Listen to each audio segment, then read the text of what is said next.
Alright, buckle in, buddies. I'm gonna get snarky in this one, so if you ain't here for it, I'll see you in the next one. Consider yourself warned. Hey guys, welcome back, and if you're new here, welcome.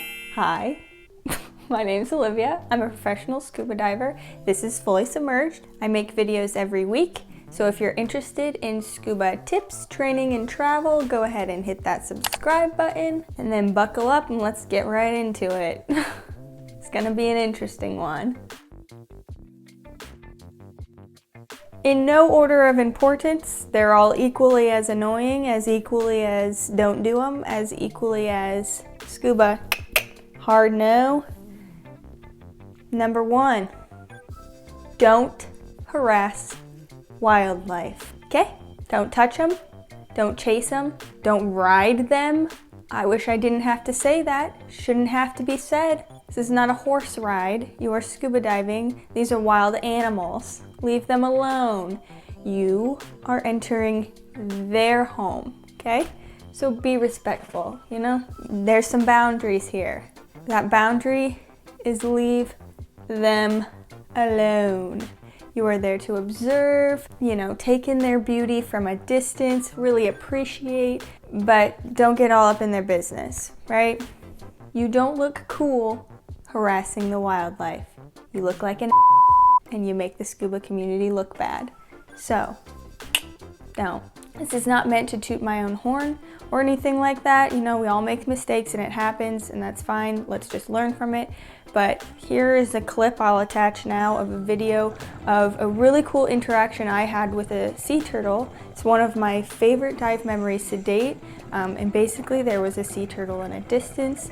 I saw it from a distance. I just kind of settled in the spot that I was at, chilled out, and that turtle literally came to me, swam completely underneath my stomach, hung out for a little bit, nibbled on some coral, and then went about its business. Could not have cared less that I was there. So imagine that sometimes when you just let wildlife do what wildlife gonna do, it'll maybe even come to you. So that's all on that one. Please don't touch or harass a wildlife. Number 2, don't wear your mask on your forehead. Now this one is for your own sake, and hear me out. I understand, especially when you're new divers and you're not used to, well, new and, you know, returning divers, doesn't matter. Sometimes the mask on your face, you want it off your face. I get that, that's fine. Don't put it on your forehead. Do not put it on your forehead. Here's why. You're at the surface, there's some chop, a wave comes by, knocks that mask off your forehead, mask is gone. You're climbing up the boat ladder to get back on the boat after your dive, mask falls off your forehead, mask is gone. You're walking around on the rocky boat, mask falls off, falls in the water. Don't put the mask on your forehead. I can't tell you how many times I've seen people lose their mask because they put it on their forehead. It's a huge waste of your money. Putting your mask on your forehead is basically asking to lose your mask. That's what you're doing. Putting a big old sign on your forehead that says, I want to buy a new mask. And that's fine, great, support your local dive shop. But if you don't want to take a wad of cash out of your pocket and just chuck it overboard, then don't put your mask on your forehead. We're feeling real jazzed about this one. But if you don't want your mask on your face, you want to take it off, there's no problem. You can do that, that's totally fine. Your options are to either take it completely off, take that strap and like clip it onto your BCD, like in between your chest strap, or maybe you have an extra clip on your jacket or something, somewhere where you can secure it onto your jacket, stuff it in a pocket, that can work. Otherwise, take that mask and pull it down around your neck. Then you won't lose it. Don't put it on your forehead. Did I say don't put it on your forehead? Don't put it on your forehead. Number 3, don't be a selfish photographer. So what I mean by this is that whether you have a GoPro or intermediate level camera or you're a big rig photographer, quite frankly, I don't really care. You should be considerate no matter what.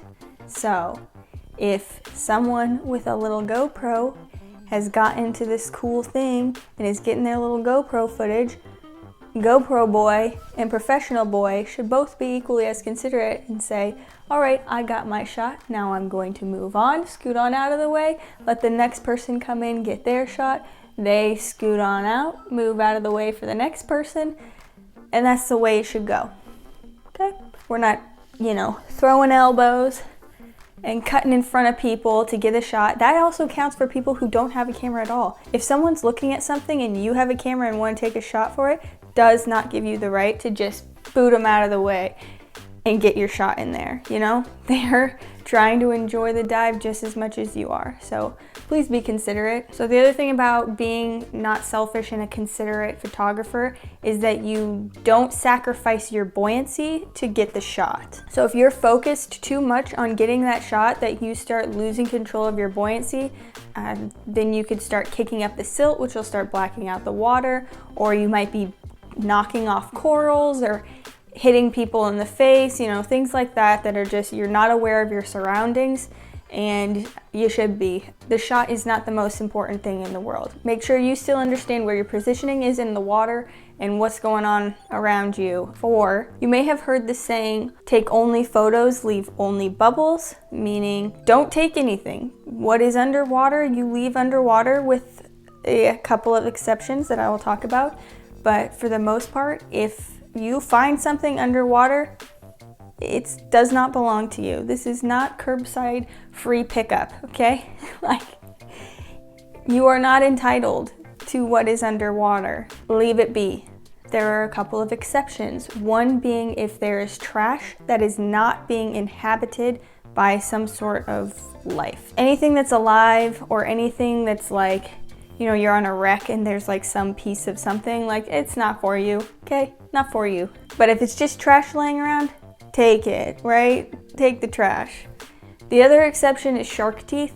If you didn't know, sharks lose their teeth all the time, and teeth continue to grow back. So if you find shark teeth, then by all means, take a shark tooth. If you're interested in doing a dive pretty much purely to find shark teeth, Venice Beach in Florida, that's a good one. It's not a beautiful dive. It is purely you go sift around in the sand for shark teeth. But I thought it was really fun, so pretty sick. Would recommend. And number 5. Number 5 is be quiet. Diving is usually people's escape from the world, where they get to be relaxed and just have fun and chill out. And when you're playing pots and pans over there on your tank banger, don't do it. You're really messing with the zen, the ambiance. Ruined. So stay close to your buddy. You should be doing that anyway. That way you can just kind of turn to your buddy, tap him on the shoulder, be like, check that out. Look around to the rest of your dive group, see if anyone else is paying any attention.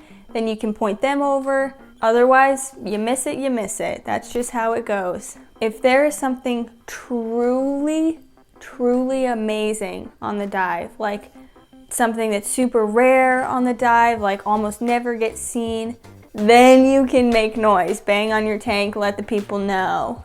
That's it. That's the 5. Those are my 5 Scuba No-Nos. How to have pinkies up etiquette while diving, be proper, be poised. Don't do these things. Agree? Disagree? I don't know. What do you think? Sound off in the comments below. Otherwise, that's all I got for you this week. Don't forget to like or dislike if you don't agree, and subscribe. You can also find me on Instagram at Fully Submerged Scuba. And thanks so much for watching. Until we dive again. Bye. Disadjusted. I don't know. I mean, you guys, look at the production value. We're really making moves here. All right? Thank God you can't smell on camera. This is not a horse. Thank God it's not horse. Tank on your bang. Tank on your bang. That's probably fine.